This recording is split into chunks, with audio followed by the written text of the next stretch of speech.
फरेह स्थित ब्लॉक कार्यालय पर अहिल्याबाई होलकर का त्रिशताब्दी स्मृति महोत्सव आयोजित किया गया। बड़ी संख्या में भाजपा कार्यकर्ताओं सहित आंगनबाड़ी कार्यकर्ताओं ने कार्यक्रम में भाग लिया। भाजपा कार्यकर्ताओं ने अहिल्याबाई होलकर के जीवन चरित्र पर प्रकाश डाला और लोगों से उनके चरित्र पर चलने का आह्वान किया गया। बलदेव विधायक पूर्ण प्रकाश ने अहिल्याबाई होलकर के जीवन पर प्रकाश डालते हुए बताया कि वह भारतीय इतिहास की कौशल महिला शासकों में से एक थी, जिनका 8 साल की उम्र में विवाह हुआ था और 21 साल की उम्र में विधवा हो गई। वहीं 1767 में राजगद्दी की बागडोर संभाली और 30 वर्षों तक इंदौर पर शासन किया।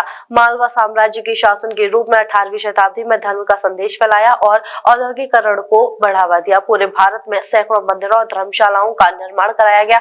ध्वस्त काशी विश्वनाथ मंदिर का पुनर्निर्माण भी कराया गया। अहिल्याबाई होलकर का जन्म 31 मई 1725 में हुआ तो वहीं 13 अगस्त 1795 को उनका निधन हो गया। आज अहिल्याबाई होलकर की त्रिशताब्दी मनाई जा रही है, क्या कुछ कहेंगे?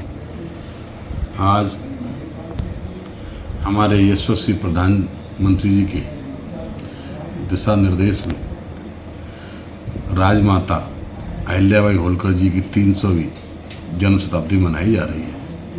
ये जन्म शताब्दी हम लोग पूरे भारतवर्ष में हर गांव में, हर ब्लॉक पर, हर जिले पर, हर विधानसभा में आज जन्म शताब्दी मना रहे हैं। आज फरेह ब्लॉक पर भी प्रदेश नेतृत्व के दिशा निर्देश के अनुसार हमने यहाँ एक आयोजन किया है और उनकी जन्म शताब्दी में हम मना रहे हैं।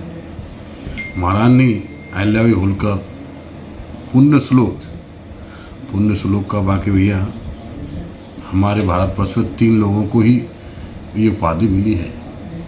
पुण्य श्लोक की उपाधि उन लोगों को मिली है जो न्यायप्रिय, जो गरीब, शोषित, वंचित, जिन्होंने हमेशा न्याय को अपना सर्वप्रथम माना और न्याय करने में ना उन्होंने अपने परिवार को देखा, ना अपनी जनता को देखा। जिसने जो गलती की उसको जो न्याय के अनुसार जो दंड जिस उपलक्ष्य जिसके कारण बनता वो दंड दिया। महारानी होलकाबाई जी के बारे में ये कहा जाता है, होलकर जी के बारे में, कि एक बार उनके पुत्र पर एक गाय के बछड़े की मृत्यु हो गई, जिसमें उन्होंने अनजाने में मृत्यु हुई थी। जब उनको मालूम पड़ी कि गाय का बछड़ा मेरे पुत्र द्वारा मारा गया है, तो उन्होंने अपनी पुत्र वधू से पूछा कि मृत्यु के बदले में क्या दंड होना चाहिए। तो उन्होंने पुत्र वधू ने कहा कि मृत्यु के बदले मृत्यु ही होनी चाहिए। तो उन्होंने अपने दरबार को बुलाया और दरबार में घोषणा की अपने बेटे को, जिसने गाय के बछड़े को मारा तो इनको भी मृत्युदंड मिलना चाहिए।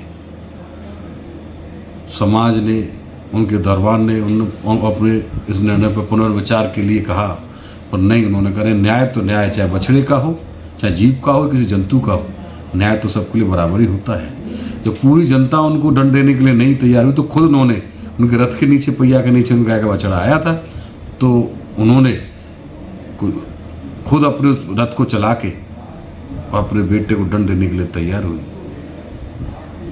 वहीं हमारी गाय को हमारे धर्म में सर्वोपरि माँ का दर्जा दिया गया है, तो गायों ने वो देखा और उन्होंने सामने खड़ी हो गई। जनता ने कहा कि माता कि गाय भी नहीं चाहती, ये किसी इन्होंने भूलवश मृत्यु हुई है, इनको भी माफ़ कर दिया जाए। जब उन्होंने उनको माफ़ किया तो ऐसी हमारी महारानी अहिल्याबाई होलकर जी की जयंती बड़ी न्यायप्रिय। उन्होंने हमारे देश के चारों कोनों पर, उत्तर हो चाहे पूर्व हो, दक्षिण हो, मंदिरों का, बावड़ियों का, बड़ा समाज के प्रति बड़ा मंदिरों का निर्माण कराया। चाहे बनारस में हमारे वो शिव भक्ति काशी विश्वनाथ मंदिर हो, चाहे हमारे बद्रीनाथ जी का मंदिर हो उत्तराखंड में, चाहे केदारनाथ जी का मंदिर हो, चाहे हमारा कोच्चि में हो, उन्होंने सड़क से, पानी से, रास्ते से पावड़ी बनवाई और जनता में अपनी लोकप्रिय रही। ऐसी महारानी अहिल्याबाई होलकर जी को, पुण्य श्लोक जी को बारंबार प्रणाम करते, नमन करते। BSc college of engineering and technology एवं एएसएम पॉलिटेक्निक AKTU व BTEUP लखनऊ से संबंध होने के साथ ही AICTE एवं PCI से स्वीकृति प्राप्त है, जहां छात्रों के उज्जवल भविष्य के लिए एडमिशन ओपन है। बीएससी इंजीनियरिंग कॉलेज में छात्रों के लिए मौजूद है BTech, BBA, BCA, MBA, MCA, polytechnic, B pharma, D pharma जैसे कोर्सेज। हमारे कॉलेज में छात्रों के उज्जवल भविष्य के लिए मौजूद हैं तमाम कोर्सेज से जुड़ी अत्याधुनिक लैब, जहां अनुभवी शिक्षकों द्वारा छात्र छात्राओं को शिक्षा दी जाती है। छात्रों के बेहतरीन प्लेसमेंट के साथ 27 वर्षों से शिक्षा के क्षेत्र में पहचान बना चुका BSA college of engineering and technology नए बस स्टैंड के पास बीएसए रोड, मथुरा में स्थित है।